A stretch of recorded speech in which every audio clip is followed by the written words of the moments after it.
Hi there once again. My name is Kathy Cooper and welcome to my world. Today I'm going to talk about solar eclipses.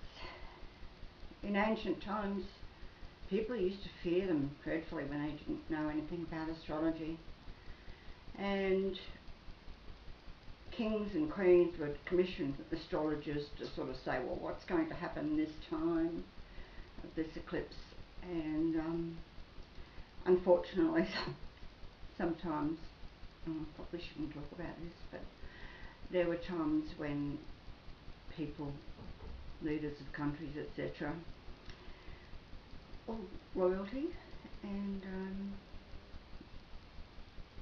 they would be very unhappy if they didn't get good news, let's put it that way. My own experience with solar eclipses has actually affected my life 3 times quite dramatically. I was actually born under a partial eclipse of the sun in England, and it affected the first 4 years of my life. Apparently for every minute that the solar eclipse lasts affects the person's life for 1 year for every minute. So apparently this partial eclipse when I was born affected the first 4 years of my life because it lasted for 4 minutes. So it varies around the world which parts of the world are affected the most by the solar eclipses. I think it's quite phenomenal that a solar eclipse is caused when the moon actually moves between the earth and the sun and totally blocks out the light of the sun. I find this very, very interesting, and I've been doing a lot of thinking about it just recently. If the sun is our life force, if the moon can block out the life force, how powerful is the moon? And that's what's been on my mind just recently. Another thing that can actually affect us humans here is that sometimes when a baby is born there may be some serious health issues and the baby may not survive early childhood. The fortunate or upside of a solar eclipse is that when a child is born under a solar eclipse, if they manage to survive during their early childhood, then their later efforts in life are crowned with success, which I find in my own personal life. I mean, I'm not a successful person as such, but things started to change for me after the age of about 40. I started to get better jobs, etc., etc. And there was a particular time, I'm not sure of the exact date, I think it may have been May the 11th, 1975, and there was a solar eclipse there. If you can see that little diagram, not sure whether you can see it clearly enough. Oops, gone the wrong way. Okay. Now, I think that was around the time that my parents opened a curtain shop in Penrith. And I knew very little about astrology at that time. However, I was pleading with them, please don't open the shop on that day. Please, any other day, before or after, just not on that day. Well, they weren't into astrology, they didn't understand what I was trying to say. And I said to my mother, look, you really have picked the worst day, because they decided to go ahead with it. To cut a long story short, what ended up happening, they actually moved from the original arcade where they set up and moved over to the Penrith Plaza. And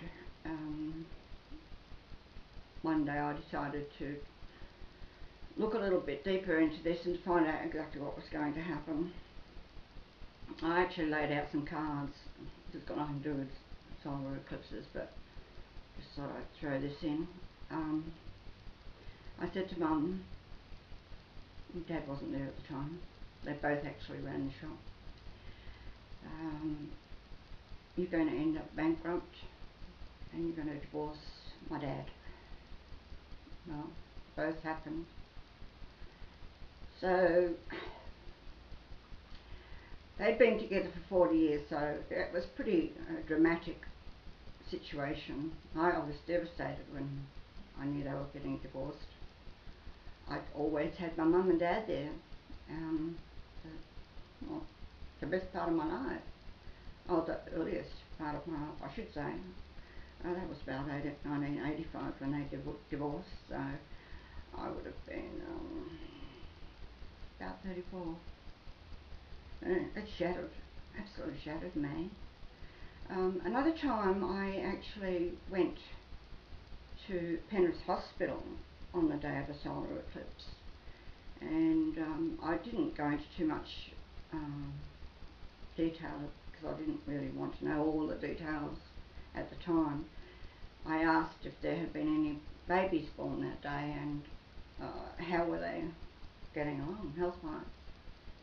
And one of the staff there told me that there had been actually 4 births, and each of them was in intensive care and in an incubator with various problems. I didn't follow up on that, I didn't really want to know.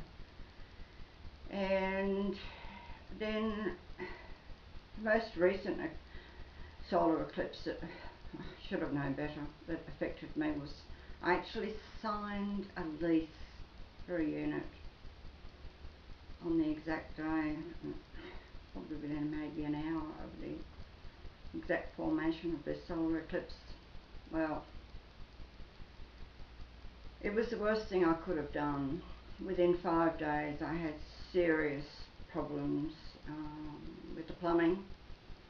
It was a 2-story townhouse and it absolutely flooded when I used the washing machine for the first time. And unfortunately it was on a Sunday, so I couldn't get a hold of the real estate agent. And basically that affected about the next 6 weeks of my life. I felt like I was a prisoner in my own home. If it wasn't the real estate there, it was the plumber, someone else to test the water thing. Then they had to have all these blow dry things that would run and hum all night. They had to run 24 hours a day.